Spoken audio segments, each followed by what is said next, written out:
ഞാൻ doctor Rashmi S, Calicut eye foundation ഹോസ്പിറ്റലിലെ consultant cataract and refractive സർജനാണ്.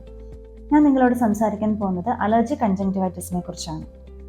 എന്താണ് അലർജി കൺജങ്ക്റ്റിവൈറ്റിസ്? അലർജി മൂലം നമ്മുടെ കണ്ണിനുള്ളിലെ സുതാര്യമായ ഒരു പാടയ്ക്കുണ്ടാകുന്ന നീർക്കെട്ടിനാണ് അലർജി കൺജങ്ക്റ്റിവൈറ്റിസ് എന്ന് പറയുന്നത്.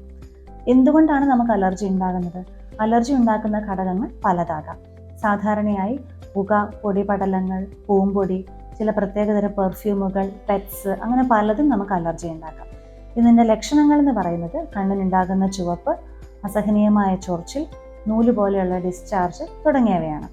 ഇതിൻ്റെ ചികിത്സ എന്ന് പറയുന്നത് നമ്മൾ എന്തുകൊണ്ടാണോ നമുക്ക് അലർജി ഉണ്ടാകുന്നത് ആ ഘടകത്തെ നമ്മൾ കണ്ടെത്തുകയും അത് പരമാവധി ഒഴിവാക്കുകയും ചെയ്യുക എന്നുള്ളതാണ് ഏറ്റവും പ്രധാനപ്പെട്ടത്.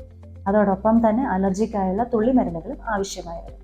ഇതിൻ്റെ ഒരു കോംപ്ലിക്കേഷൻ എന്താണെന്ന് വെച്ചാൽ ഭയങ്കരമായി കണ്ണ് ചൊറിയുന്നത് മൂലം കണ്ണിൻ്റെ കൃഷ്ണമണിയുടെ ആകൃതിക്ക് വ്യതിയാനം വരികയും അതുമൂലം കെരട്ടോകോണസ് എന്നുള്ള ഒരു അസുഖത്തിലേക്ക് അത് നയിക്കുകയും ചെയ്യും.